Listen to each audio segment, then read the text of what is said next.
Olá, bom dia a todos e todas. Meu nome é Sucelaine, eu estou como PCNP aqui na diretoria de ensino, na área de ciências humanas, vocês já me conhecem, né? E hoje nós estamos aqui novamente com o professor doutor Adelino, professor do Instituto Federal de Capivari, Piracicaba, para continuarmos aquela formação que nós tivemos alguns dias atrás sobre educação antirracista, né? Então, não vou me alongar muito aqui, porque o professor tem muitas coisas interessantes e bacanas aí para conversar com a gente hoje, nessa manhã. Muito obrigada, professora, com você. Sucelane, bom dia a todos que acompanham essa, eu não diria essa aula, esse encontro, né, essa roda de conversa. Queria dizer da alegria que é estar aqui, parabenizar o trabalho que vocês têm feito, né, o trabalho da professora Sucelane, um trabalho muito dedicado. Eu dei bom dia, mas fica aí aberto, né? Eu não sei se parece que vai encontrar os docentes, professoras e professores durante o dia, mas de qualquer maneira queria saudar cada um e cada uma. No encontro passado, nós começamos a fazer uma discussão, eu diria assim, bastante conceitual sobre a temática da educação para as relações étnico-raciais, pensando, inclusive, nos conceitos e nos conteúdos que não poderiam faltar nesse processo de formação. Hoje nós vamos avançar um pouco mais, trabalhando com algumas perspectivas das tradições africanas. Veja, a primeira tela que eu quis começar essa nossa conversa é a apresentação do tema, e eu coloquei a palavra africanidades, que não aparecia, né, no nosso encontro passado, para pensarmos que nós precisamos urgente fazer esse encontro com a cultura africana, no sentido mais amplo, mais vasto possível, né? Na base da nossa formação enquanto povo brasileiro está justamente essa dimensão das nossas raízes, né, ou das matrizes africanas. Eu coloquei essa imagem e eu estava pensando exatamente no texto do Darcy Ribeiro, O Povo Brasileiro, onde ele traz esse encontro, que não é um encontro tranquilo, é um encontro violento, né? É um encontro forçado, forjado, mas de qualquer maneira é um encontro civilizatório, que deu início àquilo que nós somos enquanto povo. Então não dá para pensar o povo brasileiro, a nossa identidade, sem levar em conta as matrizes africanas, as matrizes indígenas e as matrizes europeias. Então é nessa confluência. E hoje, né, nós temos, inclusive, dimensões da Ásia, né? Então, a complexidade da formação do povo brasileiro, da nossa identidade cultural. Tem um texto importante de um pesquisador chamado Roberto Gambini, e Roberto Gambini ele fala sobre a alma ancestral. Ele vai fazer uma leitura histórica, mas a partir da psicologia analítica, né, de Jung, para falar o seguinte: nós só vamos estar dentro do processo de individuação, né, no caminho da nossa realização enquanto pessoa, quando nós estivermos, quando nós integrarmos todas as nossas dimensões. E principalmente o Roberto Gambini trabalha com a questão indígena, mas é preciso dizer e fazer um pouco, né, transpor essa análise para falarmos da dimensão da África. Então, esse é o ponto central, né?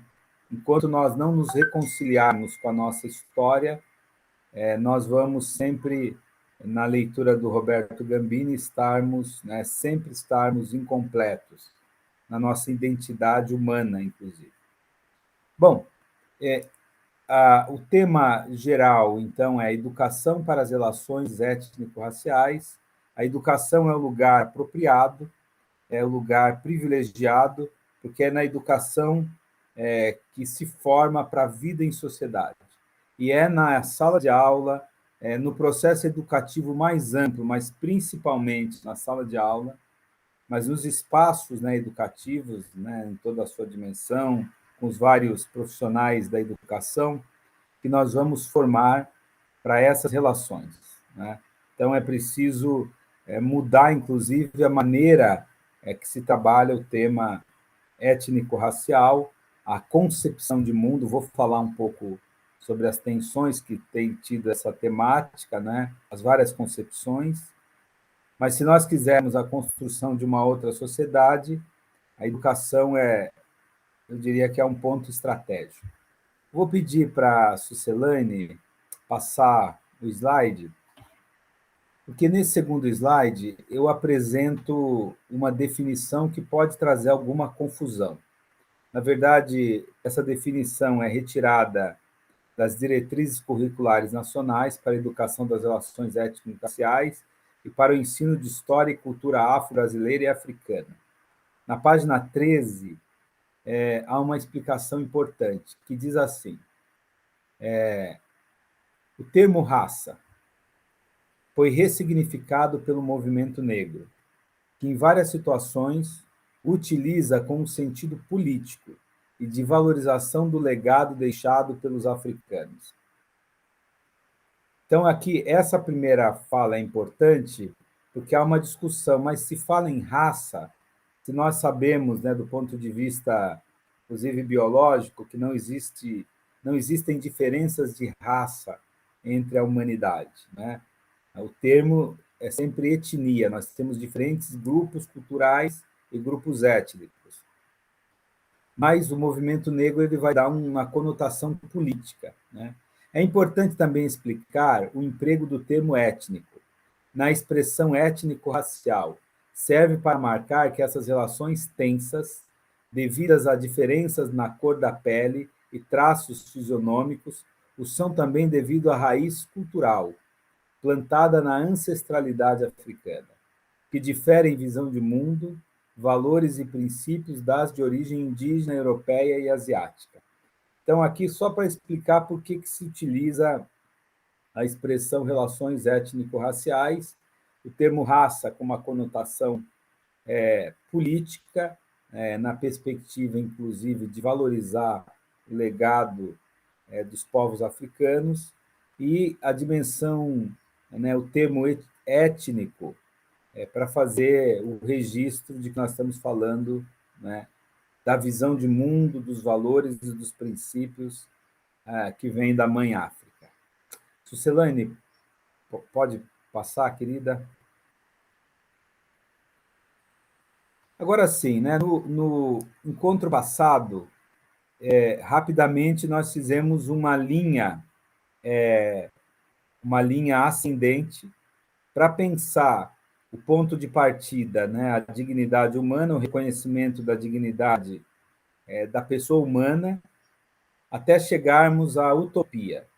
E é o que eu gostaria de trabalhar hoje, né? Como é que seria essa utopia a partir das relações étnico-raciais?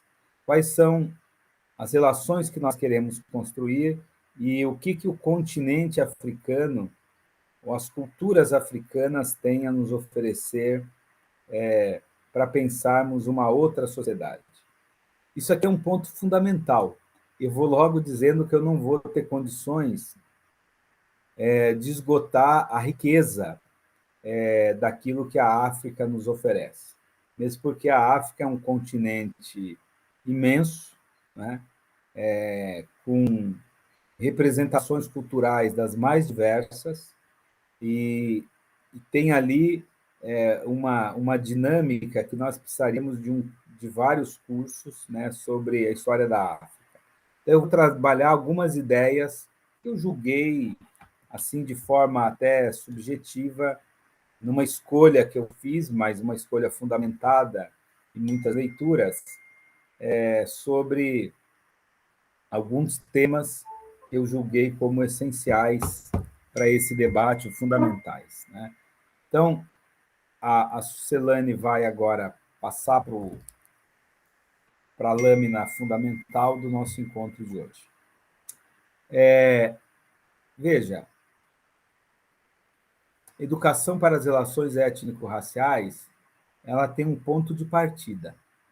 Dentro dessa visão pedagógica, eu quis manter, não é, uma mesma, eu diria assim, uma mesma estrutura de encontro, de reflexão. Então, dentro de uma linha ascendente, qual é o nosso ponto de partida e onde nós queremos chegar, né? O ponto de partida é a construção de um pensamento decolonial. O centro de tudo que a gente tem que discutir é a Mãe África. A expressão Mãe África, com tudo o que significa, a gente pode explorar um pouco, não é? E o horizonte de chegada, ou aquilo que a gente perspectiva, vislumbra lá na frente, é uma tarefa, inclusive, universal, global, que é reinventar a humanidade. Então, o trabalho na educação, né, a perspectiva da formação para as relações étnico-raciais tem uma dimensão até pretensiosa, né, grandiosa, melhor dizendo, que é reinventar a nossa concepção de humano, de humanidade, né? Isso é importante, isso é fundamental e é urgente, né? Então, vamos começar com essa discussão, se vocês me permitem, lá da base do que eu estou propondo, não é?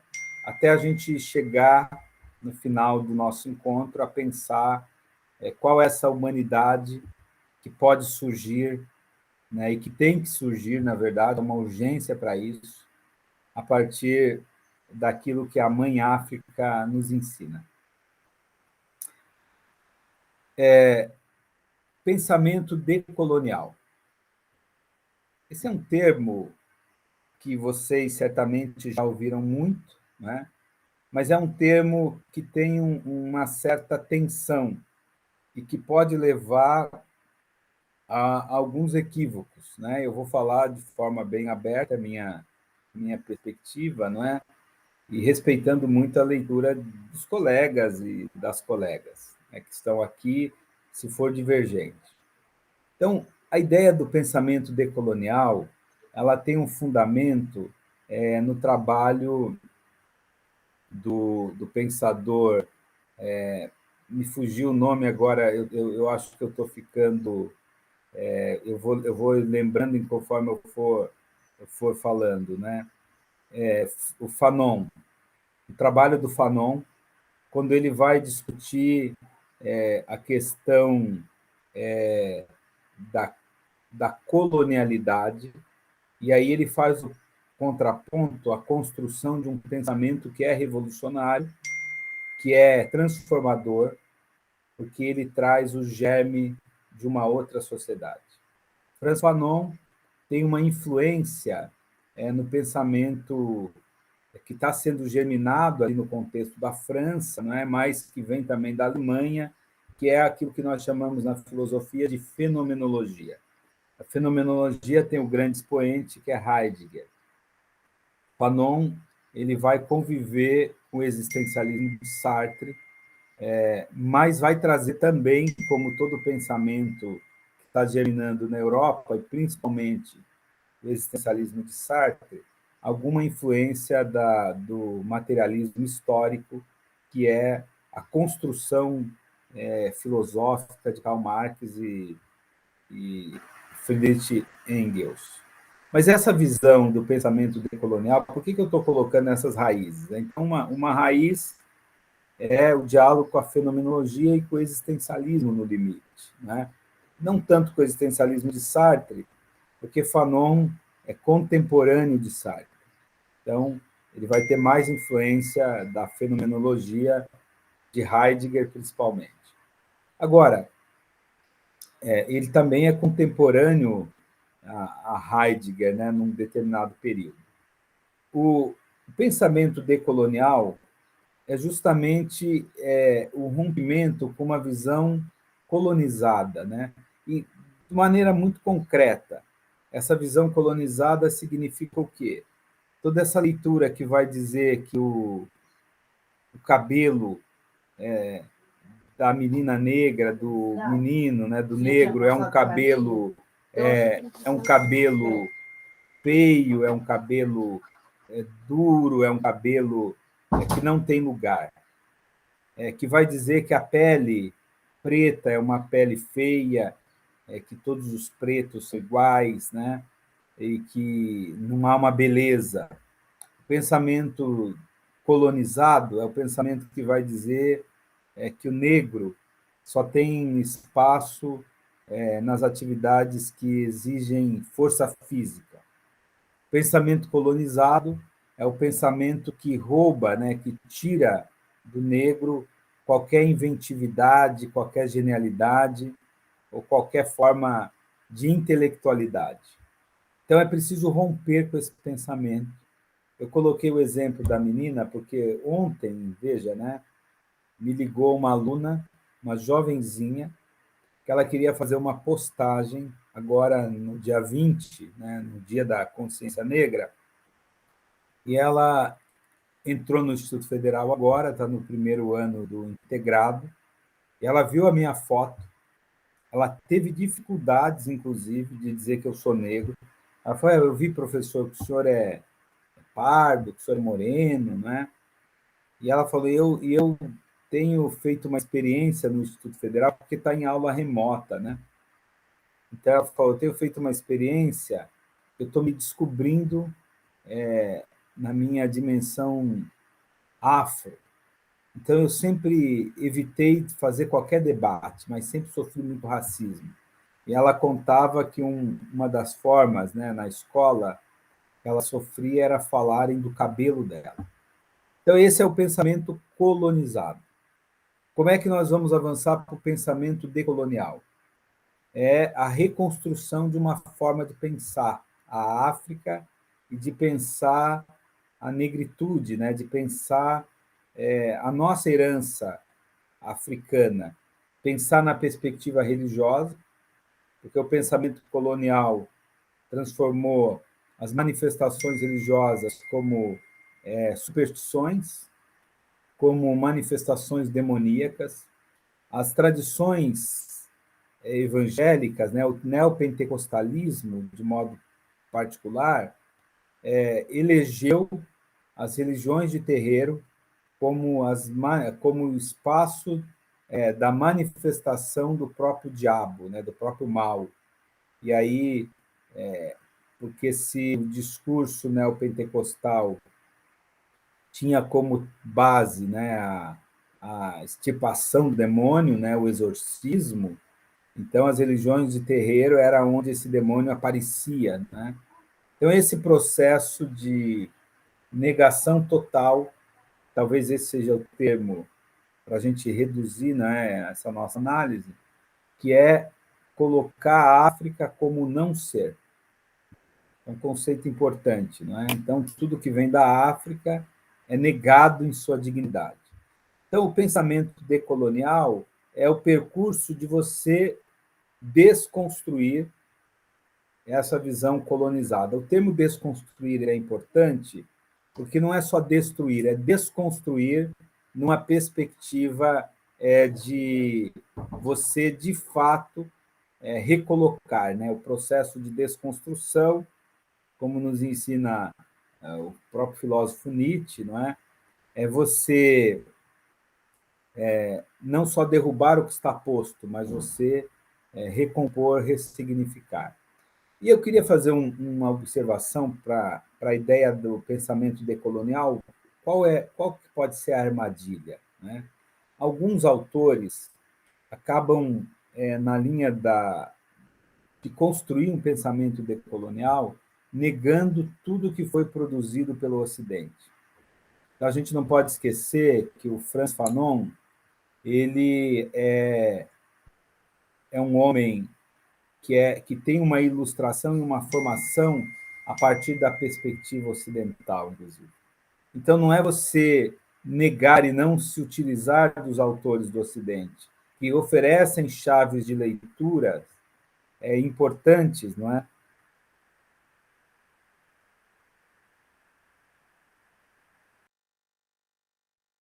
Você percebe insuficiente. Cuidado, eu vou dar um exemplo, né? Estava numa roda e eu não sei se eu falei disso, né? Mas uma jovem, não é? E a gente estava debatendo, eu fiz uma citação a Adorno e a jovem disse: mas esse Theodor Adorno na dialética do esclarecimento, e ela perguntou: mas esse autor é branco? Eu falei: é branco, né? E é europeu? Eu falei: é europeu, e alemão, né? E judeu. Ela falou: então não me interessa o que ele fala, que é pensamento colonizado. Isso é um equívoco, né? Do ponto de vista da construção, inclusive de um pensamento que possa fazer o enfrentamento desses desvios, né?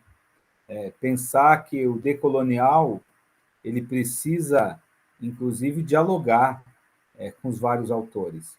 Mas é evidente que o que ela está querendo dizer é: nós vamos ler os autores africanos, né? Nós vamos também fazer essa construção e aproximação com os autores africanos. Aí eu coloquei aqui no canto, para fazer essa menção aos autores africanos, porque hoje há uma filosofia que vem da África.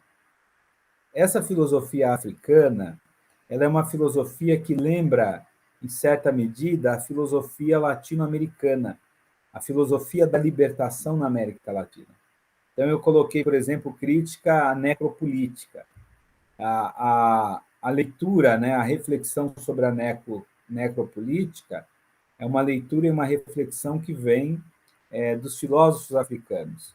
Eu citei o camaronês, né, Achille Mbembe, que vocês conhecem, né, certamente, é o que tem sido, né, lido, e o conceito de necropolítica.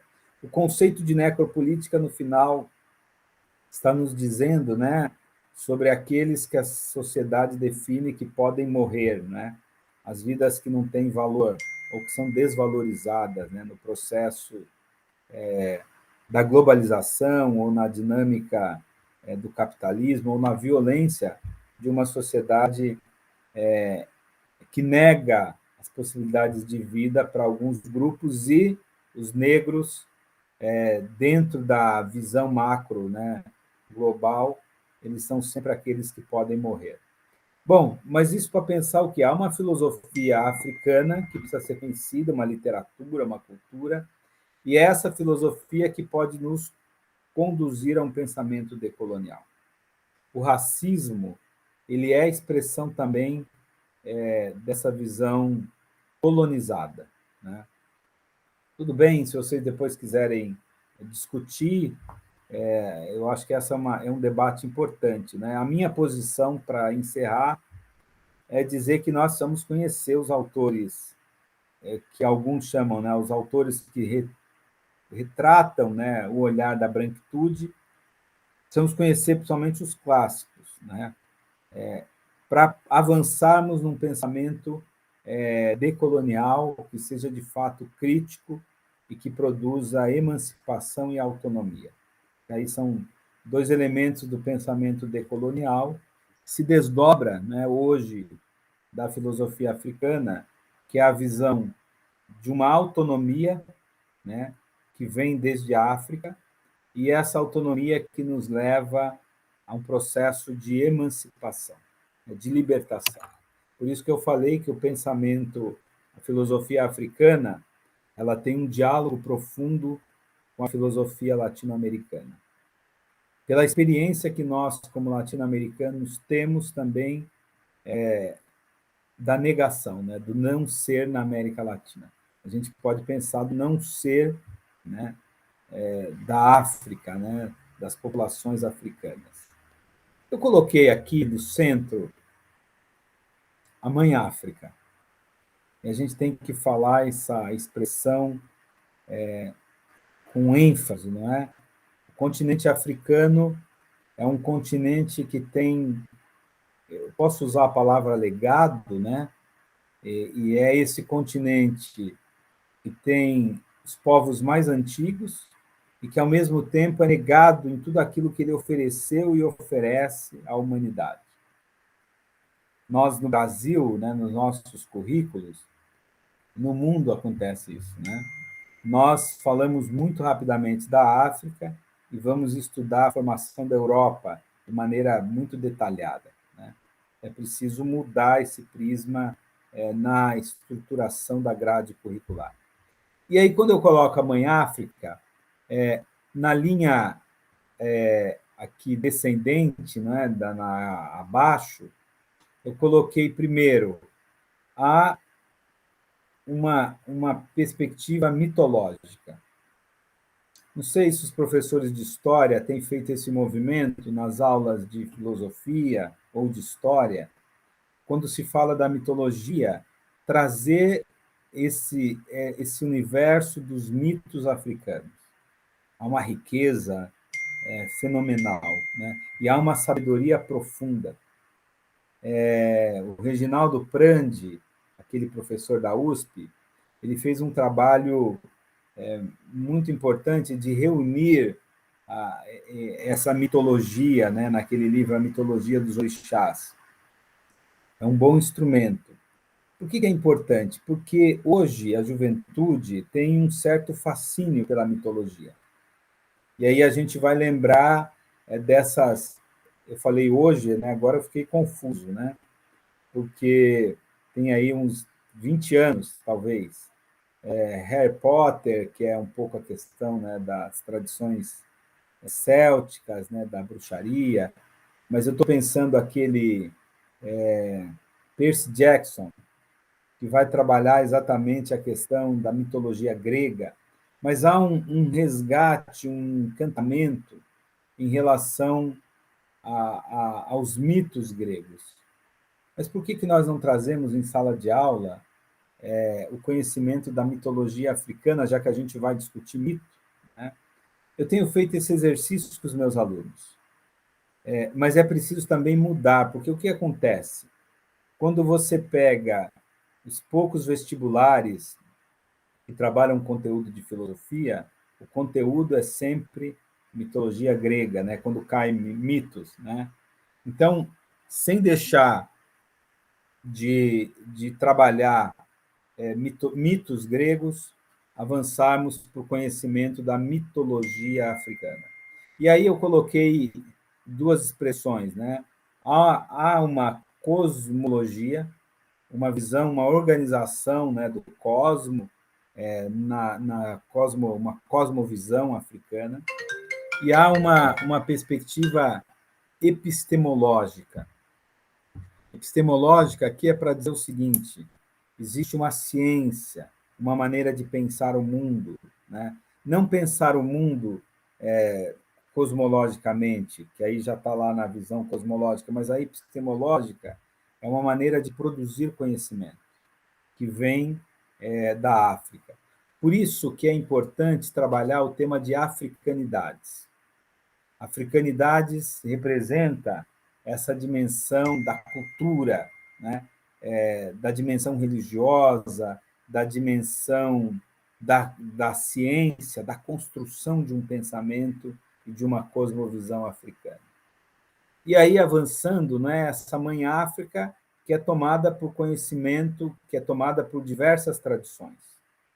Nunca trabalhar a África é como se fosse uma única cultura. Esse é um equívoco. Veja, é mais uma forma de destruição do que a África, né? De velamento, de esconder a riqueza plural e diversa das culturas africanas. Isso também, muitas vezes, é feito com a América Latina, né? Como se a América Latina fosse uma coisa só, né? Como se não tivéssemos essa riqueza plural de tantos povos, né? Aí delimitada politicamente pelos países. Essa perspectiva do pensamento decolonial, então, ela requer um olhar do pensamento diaspórico, que é a experiência da diáspora. Veja, quando a gente fala da África, lá o continente africano e toda a sua diversidade cultural, há um elemento que deve ser considerado, que é aquilo que foi forjado na diáspora, né? No exílio. Esse termo diáspora é muito usado da tradição judaica para falar a produção dos judeus fora de Israel, e aí a gente lembra que essa diáspora se dá com o exílio da Babilônia.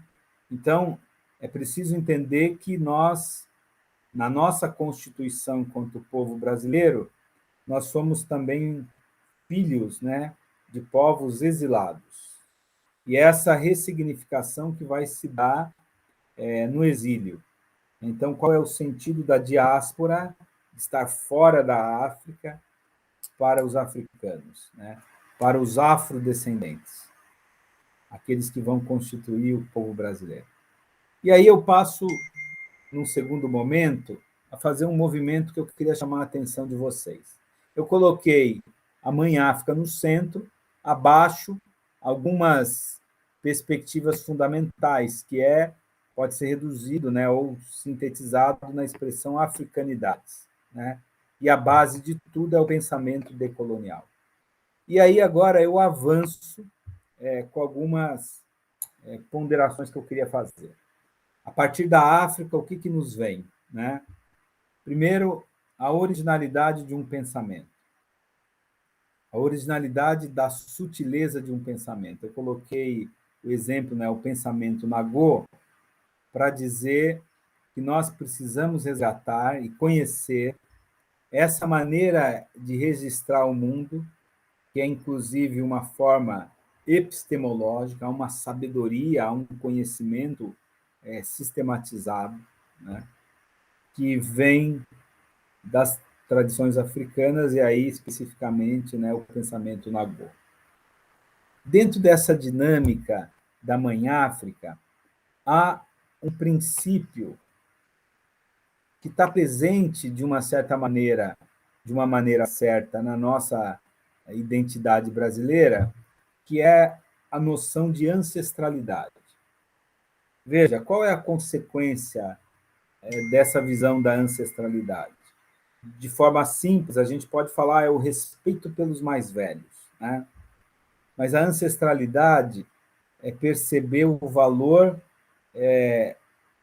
daqueles, né, da cultura que nos formou, que nos forjou. Essa cultura, ela tem um lugar.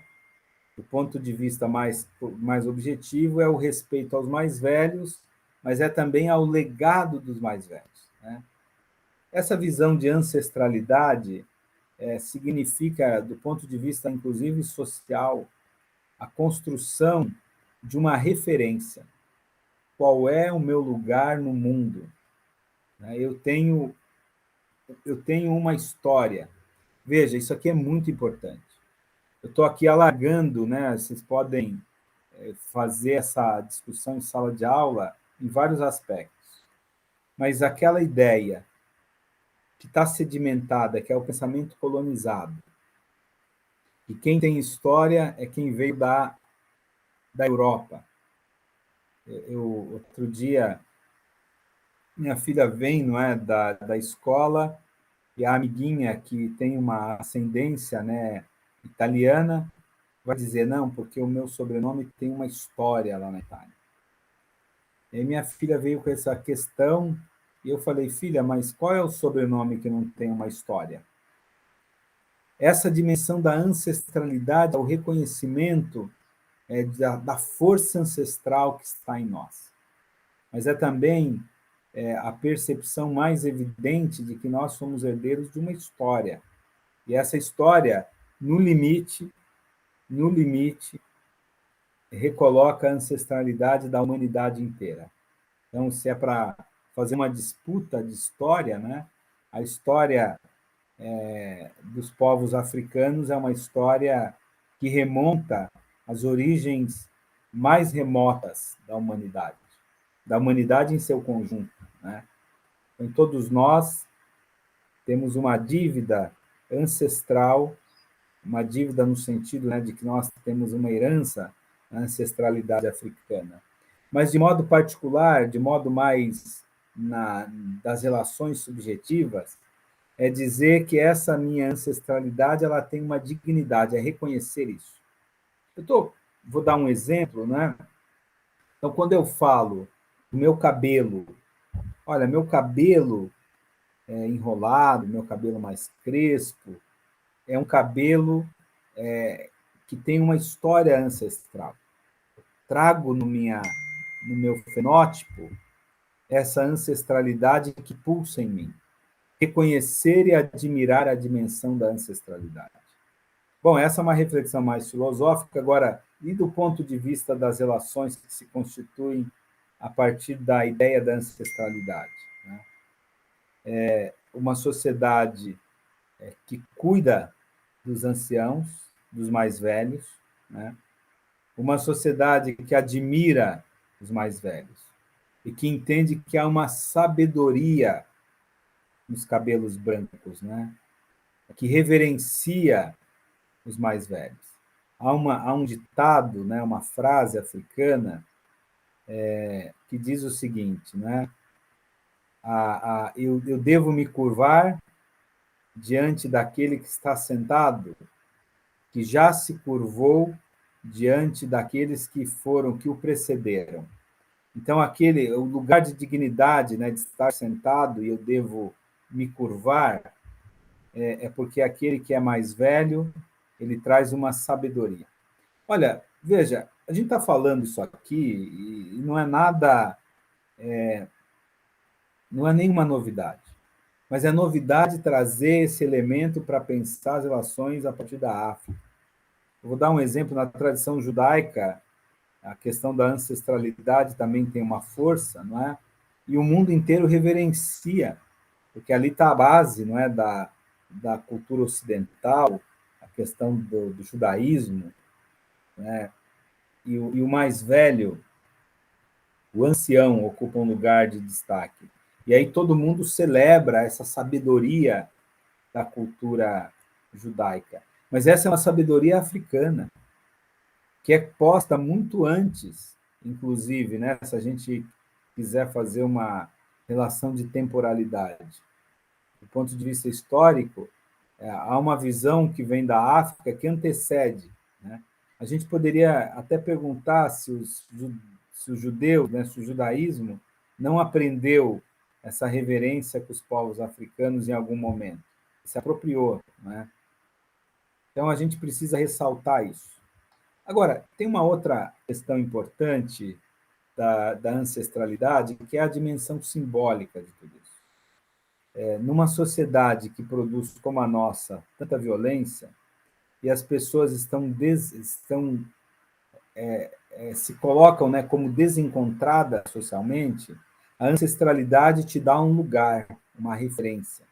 Né? Há uma tradição, né, no pensamento Nagô, que vai dizer o seguinte, que vai ensinar, né?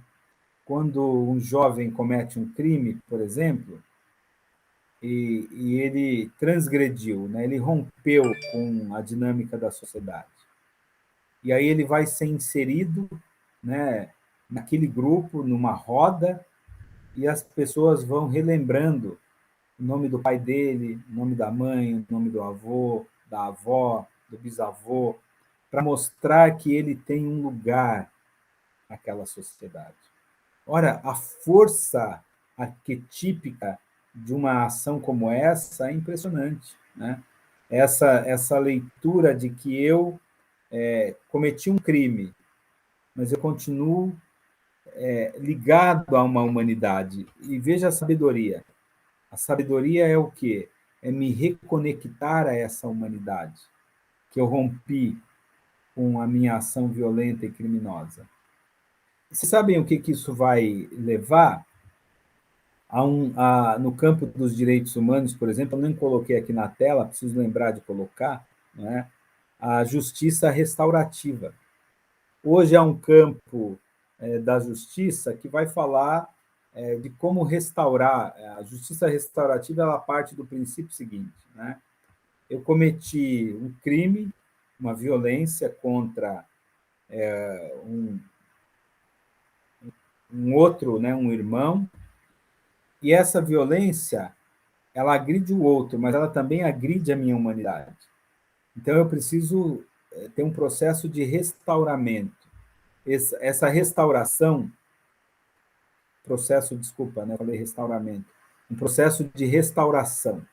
Essa restauração, ela parte de eu reparar o crime que eu cometi, em quem eu ofendi, mas ela também passa num reencontro interno, não é? Um reencontro pessoal com a minha humanidade. Olha a sabedoria por trás dessa visão de ancestralidade. Né? Hoje, no Brasil, há alguns exemplos, né? Algumas dinâmicas de justiça restaurativa. Alguns conselhos, inclusive, grupos, né, de justiça restaurativa que funcionam em escolas. Né? O aluno comete bullying, por exemplo, ele, claro, ele agride um ato de racismo, né, de preconceito, ele agride o outro, mas aí ele precisa compreender que ele também foi agredido. É essa dimensão de que eu preciso me restaurar, né, corrigindo o meu erro. Isso não significa não ter punição, mas a punição, ela nunca tem um sentido de aniquilação. Ela tem um sentido de restaurar, de restauração. Isso é bonito, né? É forte, olha. Veja como é a visão da ancestralidade, ela impacta, né, numa outra concepção de relação. E aí eu coloquei o termo que talvez vocês mais conheçam, né? Ubuntu. Ubuntu ficou um termo muito conhecido, muito falado, né? Mas, de uma certa maneira, a sociedade ocidental, o pensamento colonizado, ele tende a esvaziar o sentido profundo de uma experiência cultural, de um termo que quer sintetizar uma cosmovisão. Por isso que a gente precisa voltar lá na cosmovisão, né, na cosmologia. Então, outro dia, circulou, há uns 5 anos atrás, começou a circular essa expressão Ubuntu, e aí tinha um jovenzinho, né, que fazia vários vídeos falando Ubuntu, e sempre na área, às vezes até na área das relações comerciais, não é? Mas a força da concepção cultural Ubuntu é muito grande.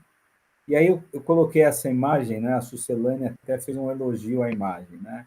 Essas crianças todas formando um centro, né? Essa ideia de que o centro somos todos nós. Então, Ubuntu, mal traduzindo, quer dizer, não é eu sou porque você também é. Essa é uma experiência importante, porque muda a dimensão de uma cultura colonizada que vai nos ensinar apenas que eu devo ser o primeiro, eu devo estar no centro, né? A minha filha, eu dei aula há muitos anos num colégio religioso em Piracicaba, antes, né, de prestar para o Instituto Federal, e uma das estratégias de marketing do colégio era, veja, um colégio religioso, mas uma das estratégias de marketing era colocar um carro de Fórmula 1 e dizer, né, venha estudar conosco e saia na frente. Nada mais contrário do que essa visão que a gente precisa construir, né, que vem de uma leitura a partir das culturas de Mãe África. No final, o que eu quero dizer com essa explanação? Que as nossas aulas, a educação para as relações étnico-raciais, devem levar obrigatoriamente à construção de uma nova sociabilidade. As nossas aulas, elas têm uma intenção política. Veja, eu falo política, as pessoas já pensam que é partidária. Não é partidária, né? Isso não pode. Mas política no sentido de que nós queremos nos posicionar. Nós queremos, e o mundo globalizado tem urgência disso, não é? Criar uma outra sociabilidade. E a África, as experiências da África, podem nos levar a essa outra sociabilidade. O Ubuntu é uma expressão-chave. Eu vou dar um exemplo de um projeto, até nós colocávamos esse nome, não é? Nós começamos no Instituto Federal, depois veio pandemia em 2019, né, no finalzinho, em 2020 chegou a pandemia, o projeto não pôde prosperar, mas vai ser retomado ano que vem. Nós fizemos a experiência da geladeira, era uma geladeira Ubuntu. Os alunos se cotizaram para comprar uma geladeira, a ideia do projeto era esse, né? E nessa geladeira, com vidro transparente, os alunos iam trazendo ali o lanche. E esse lanche que está na geladeira é de todo mundo. Essa experiência de cuidar do lugar comum, a geladeira, todo mundo era responsável por deixá-la limpa e por deixá-la abastecida. Então, mesmo que eu levasse uma comida mais cara, eu teria que entender que o outro que levou uma comida ou algo mais simples vai poder pegar aquilo que é mais caro. É evidente que é construir, a partir de uma experiência prática, uma outra forma de pensar as relações humanas. Por isso que eu estou chamando de uma nova sociabilidade. Eu vou avançar um pouco mais para dizer o seguinte. No final, a nossa discussão sobre as relações étnico-raciais tem a pretensão de reinventar a humanidade.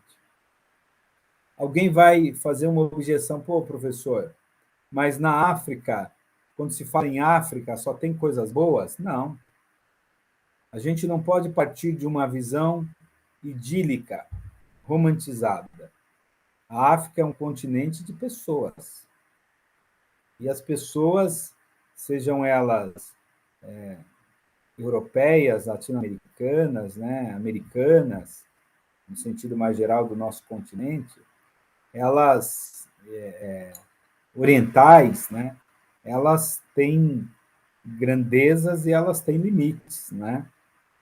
Então, as pessoas produzem coisas belíssimas, mas como diria Paulo Freire, mas elas também podem produzir muita feiura, né? Muita belezura, mas muita feiura também, né? Então, é preciso olhar a África nessa dupla perspectiva. Agora, o que a África tem, a partir de tudo isso desse pouco que eu trouxe, né, uma riqueza, eu estou fazendo mais uma reflexão, talvez mais filosófica, o que a África tem a nos oferecer?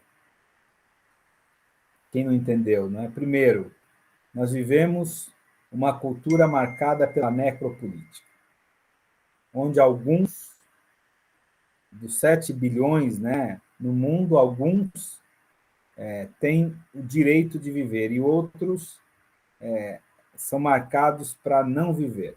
A política da morte não é a política da vida, né? Então, é preciso romper com essa necropolítica. A humanidade ela tem necessidade de ser reinventada.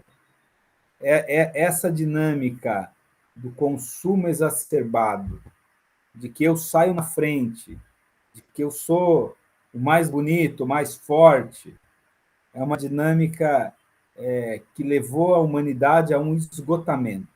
Esgotamento, vamos voltar de uma certa maneira ao Fanon, né? De uma certa maneira, é um esgotamento existencial.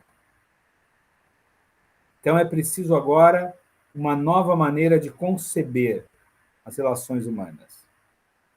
E essa nova maneira de conceber as relações humanas tem nas tradições africanas uma fonte preciosa de nos redescobrirmos, né, a partir dessa visão Nagô, do Ubuntu, essa visão de que nós estamos integrados.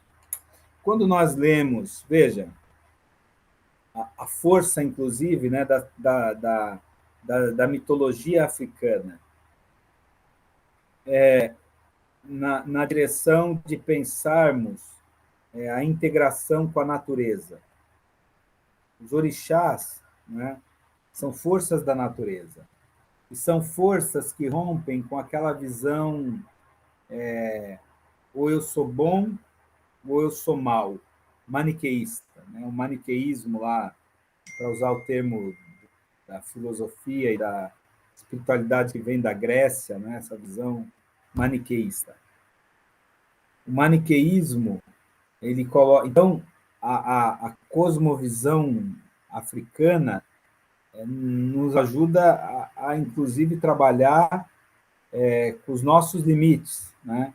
Entendendo que eu sou capaz de coisas muito boas, mas eu preciso também ter essa atenção, porque eu sou capaz de produzir maldade. Eu preciso reconhecer isso, né?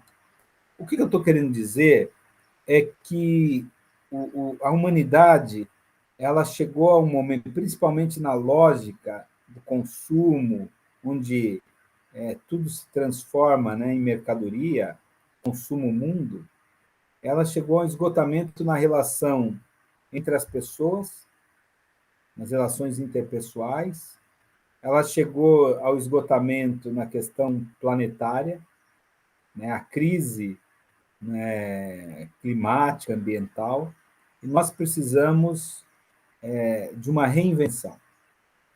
E as experiências, a sabedoria, né, mais que milenar da África, é uma sabedoria que pode ser um oásis para a humanidade. Eu escrevi um artigo de jornal, né? Eu escrevo no Jornal da Cidade, não há nenhum texto mais profundo, que eu vou dizer que a humanidade ela vive uma situação, primeiro que ela está numa encruzilhada, ela precisa mudar o rumo, porque senão ela está rumando, né, para o caos civilizacional, a barbárie, né, para usar um termo da história. Mas essa encruzilhada pode ser um salto qualitativo. E aí a África, ela aparece sempre, né, sempre apareceu como continente desprezado, mas agora as tradições mais que milenares da África aparecem e despontam como uma perspectiva de esperança para a humanidade. Agora nós vamos aprender com a Mãe África, nessa relação do que a África tem de mais forte. E aí eu quero fazer uma observação. Às vezes a gente vai falar da África e há uma tentativa de ocidentalizar. Vocês já viram isso? O que é ocidentalizar a África? É pegar, por exemplo, as grandes cidades, colocar na África tem prédios. Outro dia eu vi uma publicação de casas com piscinas suntuosas, né, grandes mansões, ali reproduzindo Joanesburgo, né, África do Sul, algumas grandes cidades. E aí eu queria perguntar, será que é isso, né? É essa África? Veja, por que se faz isso? Para fazer o contraponto, porque durante muito tempo toda a reportagem que se fazia sobre a África se mostrava uma situação de miséria, de pobreza, de fome. Então, até hoje, né, a propaganda dos Médicos Sem Fronteiras mostra a atuação na África, né, aquelas crianças desnutridas. Então, para fazer o contraponto a essa visão que destrói, não é, a África e que mostra uma África miserável, ou uma África apenas dos leões, não é? Uma África ainda dominada pela natureza mais selvagem. Então, para fazer o contraponto, se colocava as grandes cidades. Eu acho que esse é um equívoco. Primeiro, a gente precisa entender que essa África marcada pela miséria, pela fome, é uma África que sai, que é fruto, que decorre do processo, né, do neocolonialismo, das disputas de hegemonia dos países da Europa. É uma África que traduz a brutalidade do capitalismo. A gente precisa dizer isso nas aulas de história. Quando a gente lê Terra Sonâmbula, do Mia Couto, e aquela descrição, né, o próprio nome Terra Sonâmbula, é preciso dizer que aquela terra sonâmbula que o Mia Couto apresenta é a terra que foi fruto, né, que decorre, que é a sequela de um processo brutal do neocolonialismo. E aí dizer que aquilo é resultado da ação direta da Europa, que aquilo não é a África. Que a América Latina devastada também é fruto desse processo. Porque senão parece, olha, a África é só miséria. Mas por que tem aquela miséria na África? Quem é o responsável pela produção daquela miséria? Então, mais uma vez, nós vamos reproduzindo o pensamento colonizado. E eu acho, então, se de um lado há todo um esforço de detratação da África, mostrando que é o continente da miséria, do outro lado, há também uma detratação da África quando se apresenta uma África ocidentalizada. O que a África tem a nos oferecer, e vocês podem discordar, estou lembrando aqui de um autor, não é? Que produziu agora um livro novo de geografia da África e vai mostrando essa grande África, né? Das grandes cidades.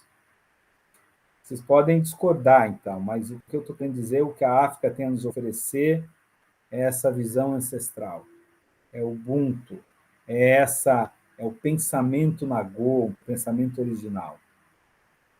É isso que vai reinventar a nossa humanidade. E não essa perspectiva dos grandes prédios. É claro, é importante que os alunos conheçam a miséria que existe no continente africano, mas que eles conheçam substancialmente os autores dessa miséria, que façam a crítica ao processo de colonização desencadeado desde a Europa, nas disputas, né, por, por, por as disputas, né, pelo mundo na geopolítica das grandes potências, né, onde a África ela foi fragmentada, né, esquartejada, inclusive no sentido de desrespeitar tradições e povos, né. Tem um filme que eu gosto muito, que traz essa dimensão, né? Não sei se vocês assistiram, Diamante de Sangue, né? Como o Ocidente aí fala da Inglaterra, tratou a África. Diamante de Sangue traz essa exploração brutal, né? Mas, então, é preciso entender essa miséria, mas é preciso também perceber quais são os autores, né, a miséria como consequência de um processo de neocolonialismo. Depois, é preciso olhar a África também nas suas grandes cidades, na contribuição, não é? Na opulência e na entrada do mundo ocidental. A cultura ocidental é uma cultura que tomou conta, né? Mas fazer a crítica a isso. Não dizer, olha como a África tem grandes prédios, né? Porque lá nas grandes cidades se reflete também as mazelas do mundo ocidental, que é a exclusão social, a miséria, etc. Mas é preciso conhecer a África na sua biodiversidade, né? Esse paraíso que ainda, no sentido, né, do termo paraíso, né, do reino animal, como uma reserva para a humanidade, com a força dos animais da África. Mas é preciso, fundamentalmente, essa é a minha tese, conhecer a África do ponto de vista do que as culturas africanas têm a nos oferecer. É aí que nós vamos reinventar a humanidade, inclusive na relação com a natureza, com o mundo natural, com os animais, né? há um pensamento africano que pode ser base, né, que sustenta uma visão ecológica, né? Na raiz da grande cosmologia africana, há uma integração, e não é o que a gente está fazendo hoje.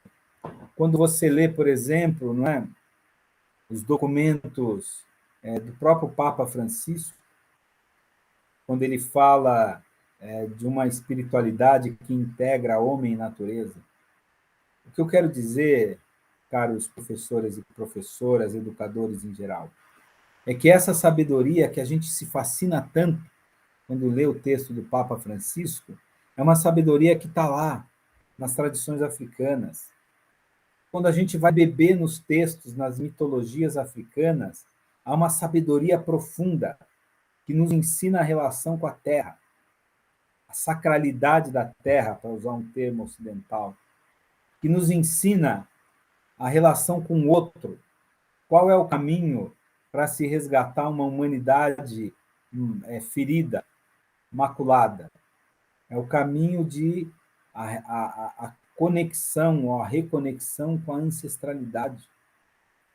Como é que eu enfrento essa questão da miséria humana de uma sociedade que produz pobreza, onde uns comem e engordam, andam em carros opulentos, né, sofisticados, a sociedade do pleno conforto, e muitos passam fome. No Brasil, hoje, nós somos 20 milhões de brasileiros que vivem com fome.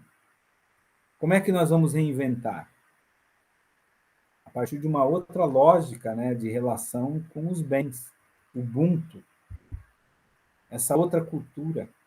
Agora, veja, a gente está aqui falando, né, do termo, porque a educação é o espaço, né, da formação, mas é óbvio que essa reinvenção da humanidade, ela pede uma base estrutural, né? Não adianta apenas falarmos para os alunos. Como é que estruturalmente nós vamos fazer experiências coletivas, né? Dessa, por exemplo, da restauração. A experiência de você cometer um ato ruim que prejudica a sociedade e você perceber que aquele ato que prejudicou o outro também é uma agressão a quem você é. Essa visão não é uma visão linda, né, que nós estamos integrados com o planeta, os africanos nos ensinam, integrados com o outro. É claro que tem uma visão profundamente religiosa. A religião, no sentido mais alto, né, da ligação com a transcendência. Eu queria dizer mais uma coisa, porque isso tem um impacto na nossa maneira de pensar as relações afetivas, a questão da afetividade, né? Nós temos um modelo. Outro dia eu estava conversando, né, com uma professora, né, falando sobre aí, né, as tradições do Batuque de Umbigada, e ela dizia o seguinte: isso não tem nada a ver com a questão da sexualidade. Tem a ver. Nós temos uma visão de sexualidade colonizada. Então é preciso, eu estou perguntando para vocês, né, o que nós podemos aprender do ponto de vista da vivência da nossa sexualidade com as culturas africanas? Como repensar a nossa humanidade? Eu estou querendo demonstrar, então, veja, do ponto de vista da espiritualidade, então todos nós vamos virar candomblecistas, vamos virar da Umbanda, não é isso. Não é isso. Mas é perceber que se a nossa tradição religiosa ela traz ensinamentos e princípios que nós colocamos como fundamentais e preciosos, as tradições africanas também trazem. A gente tem debatido em Piracicaba, é um debate que está começando, né? Estava conversando com o Babalorixá Eduardo de Xumaré, E ele dizia o seguinte: Adelino, precisava ter em Piracicaba um santuário. O santuário é o espaço onde as religiões de terreiro podem fazer as suas oferendas, para não fazer assim como se faz, né, na esquina, e as pessoas vão lá e se sentem, né? É um santuário. E eu falei, pai Eduardo, o que é necessário, né, para um santuário assim? Ele falou, primeiro, um espaço de contato com a natureza, um espaço que tenha água, tenha árvore. Pô, não é uma perspectiva de uma espiritualidade que a gente tanto busca hoje? Aquilo que dizia, não é, na tradição cristã, São Francisco, de reintegração, né, com a Mãe Terra, com a Mãe Morte. Eu quero dizer, e aí eu já vou terminando, que mergulhar, a educação para as relações étnico-raciais exige um mergulho de nossa parte em Mãe África. Se nós, educadores, não conhecermos minimamente essas tradições, como é que nós vamos defender, apresentar para os nossos alunos? E aí tem um caminho, né, que não é o caminho, claro, a leitura, o estudo, esse nosso bate-papo, espero que seja também uma perspectiva. Eu recebi um material do professor de Indaiatuba, professor, eu não vou, deixa eu ver se eu acho aqui, né? O professor que nos acompanhou aqui nesse grupo, e ele fez o Edgar, o professor Edgar Paulino. O professor Edgar, ele fez um material didático, ele tem toda uma construção, né, sobre o Serengeti. E aí ele vai trabalhando com os jovenzinhos a partir da música, apresentando a perspectiva das características geográficas, né, climáticas da África. Então, é muito bacana esse material. Cada um vai reinventando, mas o que é preciso? É preciso conhecer, e esse conhecimento pode se dar, inclusive, a partir de pesquisas comuns, né, para romper com os estereótipos. Um estereótipo é dizer que é tudo miséria, o outro estereótipo é dizer, não, existe progresso. Mas não é esse progresso ocidental que a gente tem que defender. É esse avanço civilizacional que a África ancestral, na sua visão de ancestralidade, nos brinda, né, como um oásis para uma humanidade que tem sede de humanidade, uma humanidade que carece de humanidade. Tem material, eu vou terminando, eu vou chamar a Sucelaine. Sucelaine, você não quer fechar? Eu termino a tela, Sucelaine, a última tela, na verdade, eu coloco os meus contatos, né? Se alguém quiser entrar em contato, vai ser uma alegria. Tem aí o e-mail institucional, o Twitter, o Instagram e o WhatsApp, né? Fiquem à vontade, acho que esse material vai chegar até vocês. Mas eu queria falar o seguinte, Sucelaine, eu faço parte no Instituto Federal do NEABI, que é o Núcleo de Estudos Afro-Brasileiros e Indígenas. E o NEABI eu coordenei durante, acho que 3 ou 4 anos. O NEABI ele tem uma página, eu até ia colocar uma referência, tem muitas referências interessantes, né, de leituras, mas o NEABI tem produzido um material importante. Tem dentro do material do NEABI, vocês encontram o NEABI Indica. Nós já estamos no número 6, por algum motivo eu vi lá na nossa página, e está só o número 3.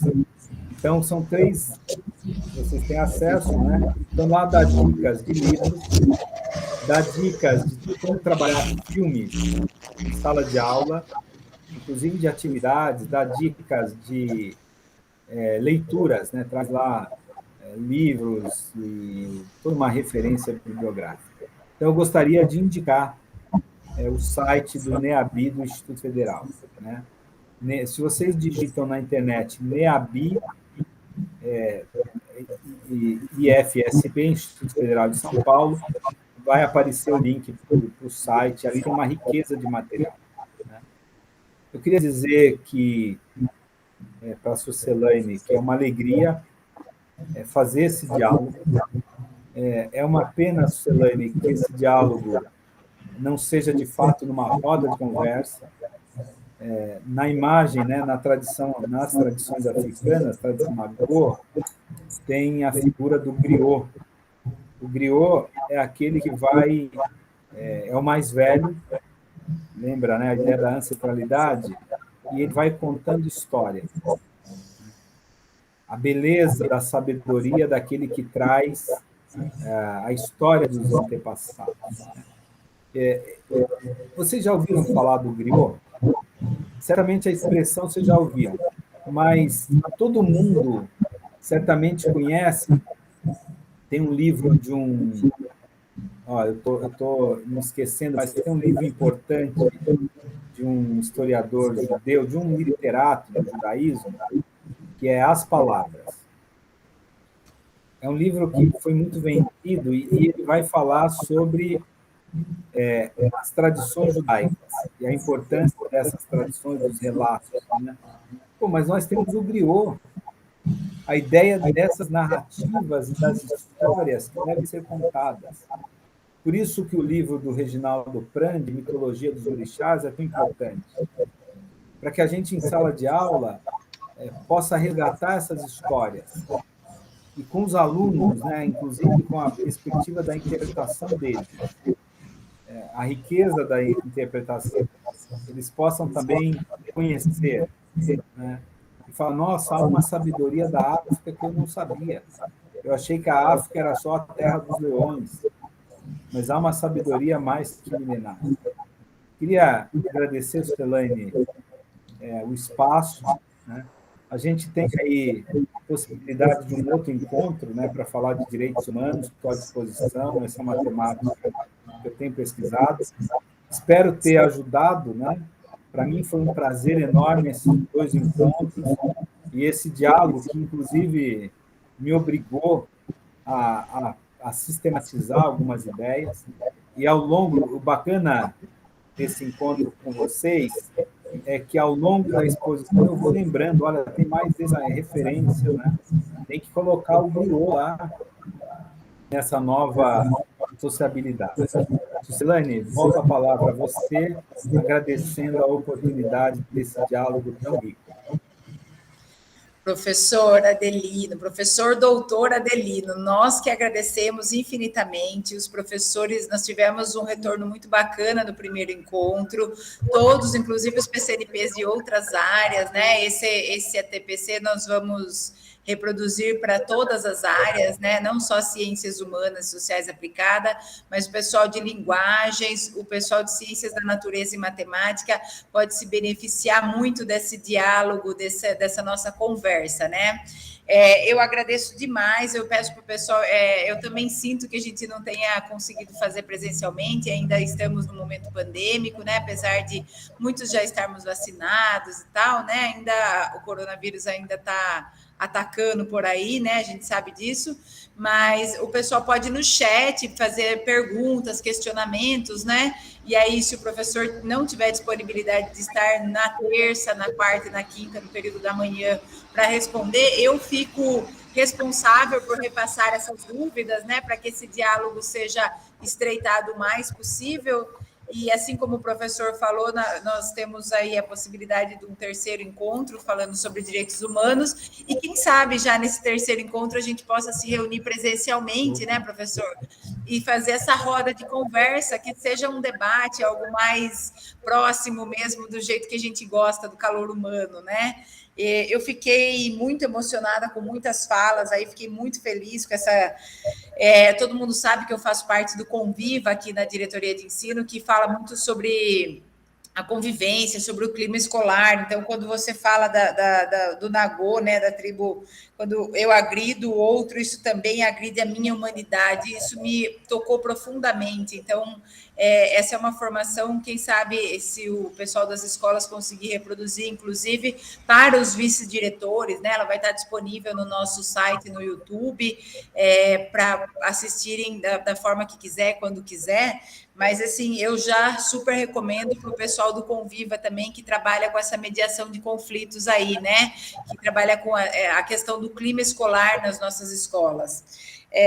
Eu queria só perguntar a respeito do site NEABI, eu quero soletrar. É N de navio, E de escola, A de amor, B de Brasil e I de igreja, é isso, professor? Isso mesmo, exatamente. NEABI. Daí ponto e FSP, né? Só para o pessoal, na hora de colocar no Google lá, colocar certinho também para pesquisar, porque eu acho que é importante também a gente ter esse material para essa autoformação, né? É muito legal essa sua indicação também, viu, professor? Eu agradeço muito a sua disponibilidade, infinitamente, eu não tenho palavras para agradecer, espero realmente que a gente consiga se encontrar presencialmente. Quer falar mais alguma coisa, professor? Senão eu encerro deixando meus agradecimentos de todos os profissionais da educação que compartilham dessa mesma opinião minha, que é muito importante essa formação que você se disponibilizou a nos proporcionar mesmo, né? Obrigada, professor. Não, só agradecer, dizer a alegria mais uma vez que é estar com vocês, e da importância desse debate, né? Quer dizer, o que a gente fez aqui foi uma aproximação, eu diria até bastante simples e superficial, mas a riqueza desse conhecimento das tradições africanas é o que a gente tem que levar para a sala de aula, porque é esse conhecimento que pode, inclusive, reconstruir, né? Não só a gente falou em humanidade, mas nós, brasileiros, também precisamos dessa dinâmica de reconstrução social, né? Na superação do racismo e de um pensamento colonizado. Muito obrigado e estou à disposição. Nós que agradecemos infinitamente, né? Esse esgotamento existencial. Você falou umas palavras-chave aí, umas coisas que eu achei que são muito importantes para a gente refletir, repensar e ressignificar a nossa existência, não só como profissionais da educação, mas como seres humanos mesmo, né? Reinventar a nossa história. Nós estamos numa onda aí antirracista no Estado, eu mesmo participei de uma formação em São Paulo, diretores de núcleo participou, então, assim, a gente está todo mundo cara a cara com essa questão agora para a gente poder ressignificar a nossa existência humana mesmo, né? Então, eu agradeço novamente, infinitamente, em nome da diretoria de ensino, do núcleo pedagógico e dos professores da rede estadual de ensino. Muito obrigada, professor. Tchau. Beijo, pessoal. Até a próxima. Tchau, tchau.